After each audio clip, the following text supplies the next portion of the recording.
Coach Dave, thank you so much for joining us for Coach's Office Hours. Great to be with you. Yeah. Lovely. We have a couple of questions from the floor, and we would love to hear your insights about.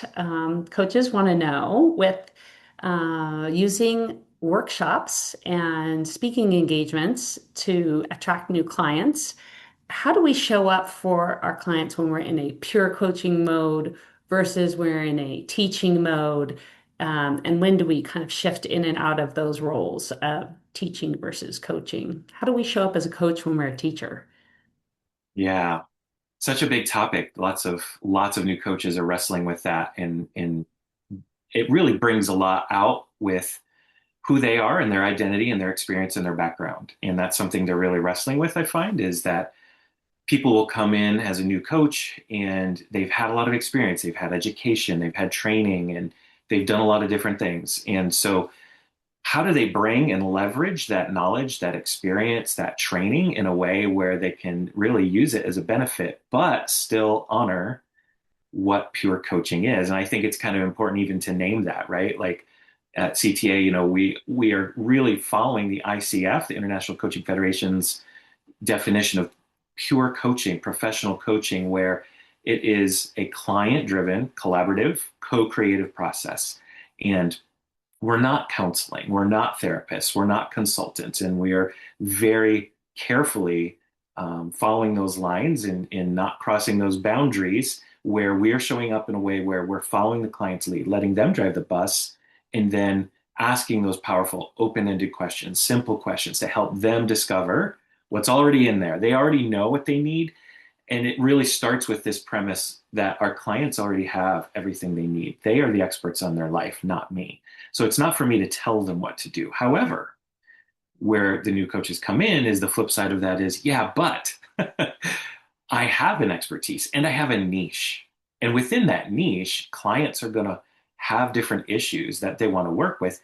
And what does a new coach do when they have something that they can speak to with whatever it is that the client is struggling with, because that's been their experience or their training or education, whatever. And so that really does become a real hot topic for people. And how do I show up? And so one of the first things I like to say is get really clear on what the differences are between coaching, counseling, consulting, and all those things. And don't think of it so much as right or wrong, first of all. Okay. It's not that one is right or wrong or better than the other. It's just different hats. And that's how I really like to invite people to picture it is when you are coaching professionally, you're wearing a particular hat. And how can I then be clear in whatever way I'm connecting with my clients, be super clear about which hat I'm wearing?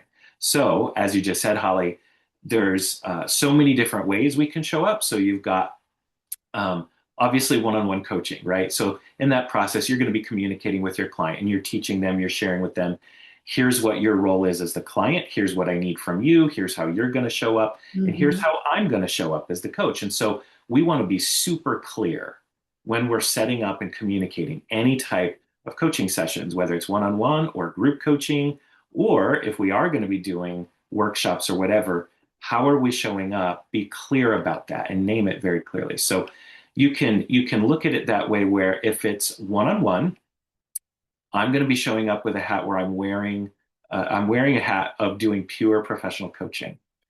And then I stick to that. I really honor that commitment. But if I look at workshops, I look at different ways where I can do what we call high touch marketing, where now you're doing things that are direct.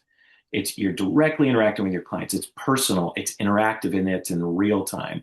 Those are the core pieces of high touch marketing where you've got a lot of interaction, a lot of contact with the client. It's as opposed to digital marketing, right? Well, I shouldn't say digital marketing, but low touch marketing, where you may not be in that direct, personal, interactive, real time environment.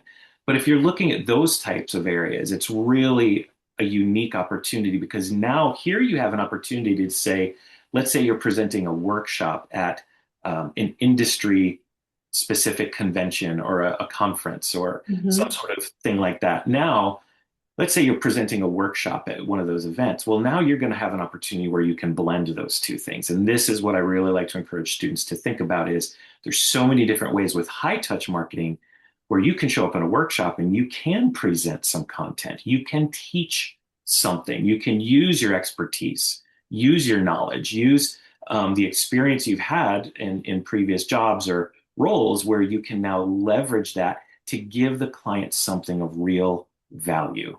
Mm-hmm. That's what they're looking for. And so as you do that, it's just like a sample session when you're coaching. Now they're getting a real taste of you, and you're offering them some real value in some sort of content around the topic you're coaching on, or if it's niche specific, that kind of thing with whatever your workshop is focused on. You're able to leverage that, and it's totally appropriate. You're not crossing boundaries in doing so.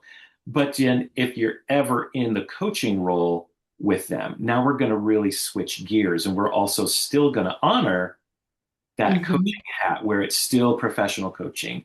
And so now if I'm looking at even, let's say, a group coaching program, right? Now in a group coaching program, well, obviously we're not going to take all the agendas of all the different people that might be in the program and try to let everybody say, well, here's what I'm bringing tonight that I want help with.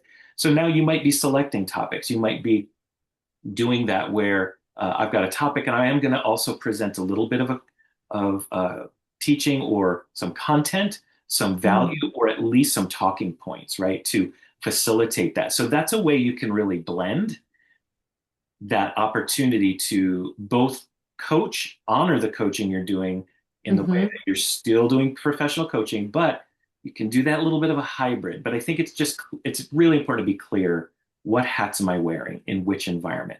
If it's one-on-one coaching and I'm doing professional coaching, I'm wearing that hat. But then over here in workshops or webinars or different types of environments where it's a group setting, that gives you more of an opportunity to lean in with some teaching, some content that offers the client value, draws them in. And now, hey, you've got your sign up in the back, you've got your QR code on a screen, you've got ways you can have them connect with you, building your email list and building out that marketing funnel, and to really be clear on what it is that you do and how you can benefit them and help them solve their problems, meet their fears, frustrations, challenges, their pain points. That's what they're looking for. So those are some of the initial things that come to mind.